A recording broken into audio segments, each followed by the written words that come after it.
pledge allegiance to the flag of the United States of America and to the republic for which it stands, one nation, under God, indivisible, with liberty and justice for all. Call the Lamar City Council regular meeting Tuesday, December 6, 2022 to order. We'll start with roll call. Goodchild? Yes. Donlin? Here. Wick? Yes. Sturgeon? Here. Bruns? Here. Motion to approve the agenda. Second. We have a motion and a second. All those in favor say aye. Aye. Opposed? Motion carried. Citizens discussion. Any citizens here for open discussion? Doesn't look like it there. We'll move on to the thumbs up award. Mike Donlin. Pass. Brian? Nothing today. Clark? Thumbs up on street department and safety and whoever was responsible or helped push through that crossing on 75 for kids and bicyclers and pedestrians. I really appreciate that. And I think it's a heck of a good feature, so thumbs up to that one. Okay, very good.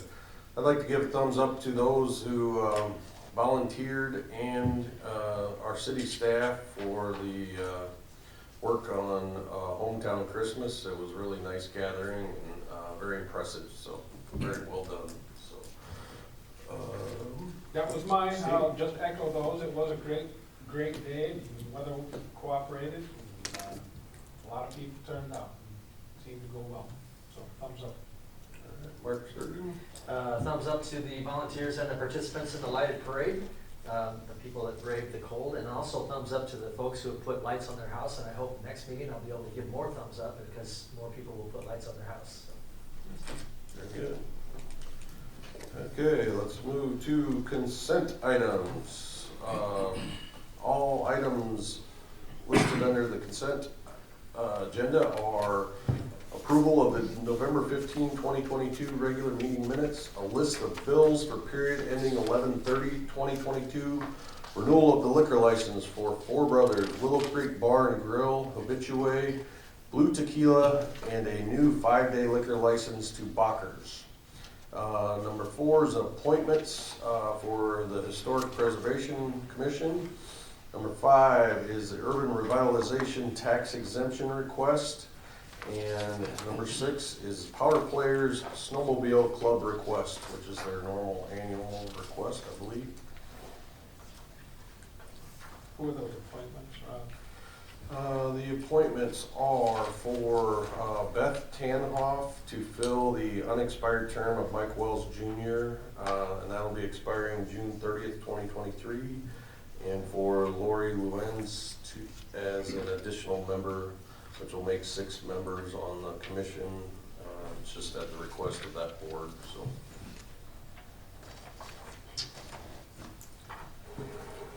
Motion to approve consent items 1 through 6. Second. We have a motion and a second. I believe we can do this, no roll call. So all those in favor say aye. Aye. Aye. Opposed? Motion carried. All right, moving on to action items. First action item is the 24th Street Southwest Bridge Repair Project. Schemmer Associates Inc. has prepared plans for the 24th Street Southwest Bridge Repair Project. The bridge suffered damage from a fire on February 12, 2022. The proposed schedule is a December 20, 2022 hearing to approve plans and specifications. January 27, 2023, bids due at 10 a.m. February 7, 2023, council award, and who knows when completion will be. Administration recommends council proceed to a public hearing. The estimate of the project is $140,862.75 to be funded with road use tax. October 31st would be completion. That October 31st? Yep. 30 working days. Jason, refresh my memory. Didn't we go through this one before? No, we went through the contract to hire Schemmer to do these plans. But we never awarded this to it. No, because they hadn't completed. It's taken them a while to complete the documents. Okay. I was just curious. Thank you.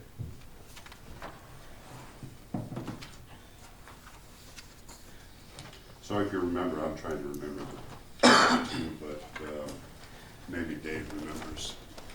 Once they start work, they're gonna have to close the bridge again. Was it maybe 3 days? That's what I remember is a few days. They said in less than a week, hopefully. Gotta jack it up on the one end. And, yes, I believe that is correct. I'd also like to get back to what we talked about at the time of the last one, that we look at the bigger picture on how to avoid this type of thing. I know we talked about some kind of an ordinance when it comes to a homeless person or something. I don't know what the answer is. I'm not saying I know the answer, but we can't have this kind of thing happen. If it happens again, there's another $140,000, $150,000 of tax dollars. So we should try to figure out how we can work on keeping this type of thing from ever happening. I don't know if we, well, If we, It was an accident, yes? There was a person camped out underneath and Right. living there, and it wasn't Accidentally. accident, correct, and we wouldn't be able to collect. it was not vandalism. Right, right, so there's no intentional tort, but there's still hopefully an avoidable future occurrence. I mean, if someone's, I can't guess how. I think at the time, I remember a couple people saying that it was kind of knowledge by some people that this guy was living there. Well, if we have that knowledge and there's an opportunity for someone to say, hey, there's a guy living there, then we needed to have a means to go out and move him along. I know It would be our property. there was talk about, you know, taking him to a shelter. I think someone actually did at one point, or there was talk about doing that, but I just wanted to not have this happen again. And I know that in a perfect world, you can't prevent everything. Kevin, do you wanna talk about that at all? Yeah, I was, you came back. Council, so that individual you're speaking of, he was a resident for a while, left town, came back, and right, we probably shouldn't have allowed that to happen. So since that has happened, we do periodically make sure we're checking our bridges.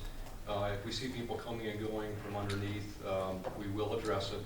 I believe it's covered under our camping ordinance a little bit, where we would go in there, we'd ask them to move. So I don't think there's any intent for that to continue. I think Parks is probably gonna do an inspection once or twice a year, Jason, I think, just checking things out too. So if we see stuff like that, we're gonna get them moved in the future. That's good stuff. Years ago, we set hours on the walking trail. Right. To somewhat address some of this stuff. Correct. We did address it at that time. And there was even a much bigger problem in Sioux City, if I remember right. They had a similar much situation. larger fire. They had a similar situation. They've had a couple of fires. Yeah. I've ridden their trails, and it doesn't matter what time of day or night, there's people coming and going, living down under the bridges. I just don't want us to ever get to that point. It was mainly one individual, and he was given a ride to a different community, and he's no longer here. Right. Just didn't want the opportunity to go by and say something, you know. I'd make a motion to establish December 20, 2022 at 12 o'clock for a public hearing on plans, specifications, form of contract, and estimate of cost for the 24th Street Southwest Bridge Repair Project. And to establish January 27, 2023 at 10 a.m.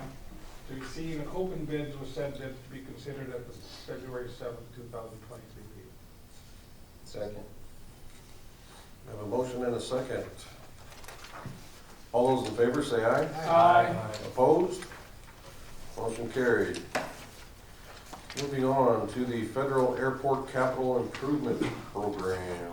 So each year, the city must submit an updated list of future airport improvements to the FAA. Attached is a 5-year list consisting of the fiscal year 2024 through fiscal year 2027 as prepared by Bolton and Mink. The Airport Advisory Committee reviewed the list on November 16, 2022. The C.I.P. must be submitted by December 24, 2022. Administration and the Airport Advisory Committee are recommending council approval. so yes, this is an annual thing. It just keeps up to date anticipated projects. It keeps us, FAA can't award unless it's on the list. So that's why we create the list every year. And then in addition, what I want you to know is once this list is approved, I'm gonna send out RFQs, request for qualifications, to engineering firms. Right now, our engineer is Bolton Mink, but a requirement of the FAA is in order to receive funds, we have to designate engineers. Okay, you can do that per project, or you can do it on a 5-year basis, but you're supposed to do it every 5 years. Last time we did it was in 15 or 16, so I'll be sending them out, and the appointment of that engineer will come back to council at some point. So if you appoint one for a year or 3 or 5, you're stuck with that firm to do it all, or? Yeah, because what will be in the RFQ are these projects. Okay, So we're picking an engineer one time to do all that would be these qualified to projects. do these projects, Yeah, whether we do them or not. I mean, whether we end up doing them, right? yeah. Just because they're on the list, they don't. Yeah, because they're gonna base, it's not gonna be based off of how much they're gonna do it for, design. Right. If they're qualified to do it. It's just basically, we are looking at their Okay, qualifications. that's fine. We have to have a qualified engineer to do FAA projects. Do we get to choose the 1 to 5 year? And is it more of a hassle thing where we do it for 5 just so we deal with it once every 5? We typically have done it for 5 years. Okay, and that's worked. Yeah. Okay. Yeah. So that'll be coming forward. I'll send that out this week to a few firms, and it'll come back probably in January. I think just given the nature of the list, and it's a 5-year list, and kind of factor in each year a longer period is probably preferable. Are these projects new, or have they been existing things we would? No, not much changes, Steve, from year to year. Okay. I mean, some come off. I mean, All right. I don't know if it would have been last year, the year before would have been our runway reconstruction project. A lot of these have been on there for a long time. Edge lighting is new, because that just came up during the reconstruction of the runway project. These lights are old, they should be replaced. So that's a new project. Otherwise, the reconstruct, apron expansion, the rest of those have been on there for quite some time. And typically we get $150,000 a year of allocated money, I believe. Something came out, I think it was late last week, that that 150 has been reduced to 145 per year. Anyway. Motion to approve submittal of the Federal Airport Capital Improvement Program for fiscal years 24 to 26. Second. We have a motion and a second. All those in favor say aye. Aye. Opposed? Motion carried. Moving on to the Burlington Junction Railway Agreement. Attached is an amendment provided by Burlington Junction Railway to extend the switching services agreement currently in place.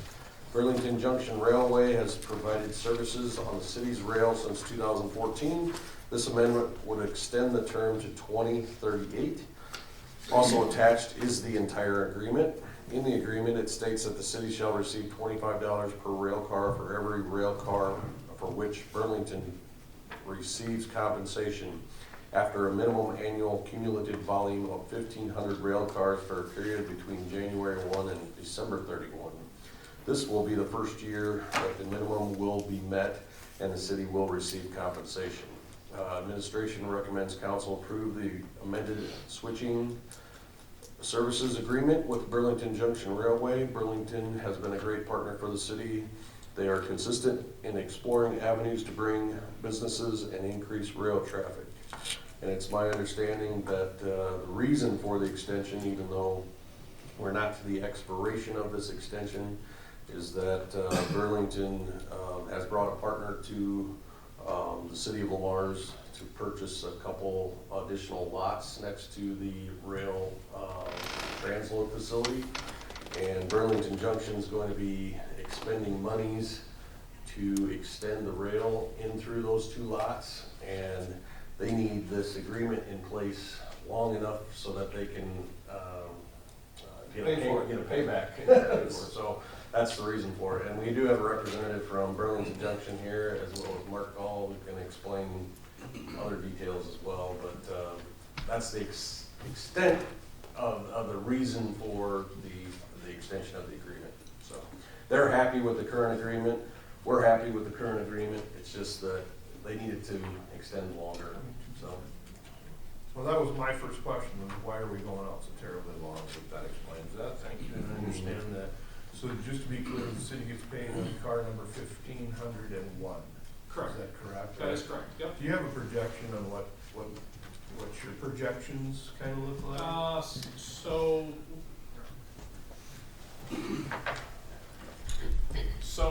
So far for the, thanks by the way for having me, I appreciate it. So far for the. Who are you? Oh, I'm sorry. That's okay. AJ Martin, General Manager for the Burlington Junction Railway. Okay. Yep, I've been with the company for 17 years, started when I was 19, so. So the projection so far, by the end of November, they were at 1642. We projected to be upwards of about 1,800 this year. With this new addition come on, should add an additional, we hope 500 to 600 rail cars on top of that. So already the city's getting a check this year. We're actually down with some of the customers, so we have some other plans, and also one of the occupants out there is talking about adding more rail cars to their fleet. So there's a lot of adding to it. We just need more track. We're out of space. Excellent. Yeah. Can you get our railroad crossing opened up soon? Yeah. Tomorrow? Yeah, like that. What are you doing tomorrow? No, that sounds excellent. That's, I mean, that's what we really, Yes. I want. That's fantastic. Yep. Yeah, and I'm really excited to hear you guys started some sort of a plan moving forward with rail. I'm happy to help in any way I can, and we're really excited to be here. So, You bet. all right. Excellent. So, Thank you. Appreciate it. Appreciate that. Yeah, I was curious about that length of an extension, but that makes total sense, so. I've got no issues with that. Motion to approve the amendment of the switching service agreement between Burlington Junction Railway. Second. We have a motion and a second. All those in favor say aye. Aye. Opposed? Motion carried. Moving on to the 2023 7th Avenue Southeast K49 PCC Overlay Project. The Iowa Department of Transportation Office of Contracts received bids for the 2023 7th Avenue Southeast K49 PCC Overlay Project on November 15, 2022. The bids were, the winner was Godberson Smith Construction for a combined total of $2,482,485.15, of which the city will owe $1,063,876.15. The project is a joint project with Plymouth County under two separate contracts extending from 18th Street Southeast to C38. Late start date is June 5th, 2023 with 95 working days. Administration is recommending council award the project to Godberson Smith. The low bid came in 17% above the most recent engineer's estimate of $911,732. STBG funds will pay for $62,600 of the project, and local road use tax funds of $438,276.15 should cover the rest. Plymouth County Supervisors approved their portion last Tuesday. With this contractor? So they did go with Godberson? Okay. Yep. What's that? They would have had to, because of a little bit. Okay. No, I understand the whole bid thing. They have the option to reject it, correct? I mean, but they didn't. Yep. Was 17% considered a high increase? See worse. True, seen worse. I don't know recent, because I don't keep up with DOT's got monthly bids, but I know the last time I had talked to Dake and Schultz, and it's been a while. It all depended on what the project was. I mean, some were coming in under, some were terrible. Some had numerous bidders, some only had one, so it was just all over the place. There isn't any mysterious concrete shortages on this project that we, I'm pretty skeptical about this because I don't like. Tom and I did, yeah, Tom brought up the same question. I mean, we talked about the contractor. He Right. asked about the most recent airport project. Right. So Jacob. hopefully the same thing doesn't happen. How's road use sitting? I mean, if we're gonna spend $150,000 on a bridge that is still yet to be voted on, but another. We got 600 in there right now, 600. When's that renew? July? Each month we get. It's monthly, it's monthly, okay, all right. Okay, thank you. Each month we get a deposit of what? Roughly 100,000. It varies. But roughly. Motion to adopt resolution 2250, awarding contract for the 2022 7th Avenue Southeast K49 PCC Overlay Project to Gopperson Smith in the amount of $1,063,876.50. Second. Nicely said. We have a motion and a second. Roll call, please. Goodchild, Yes. Wick, Yes.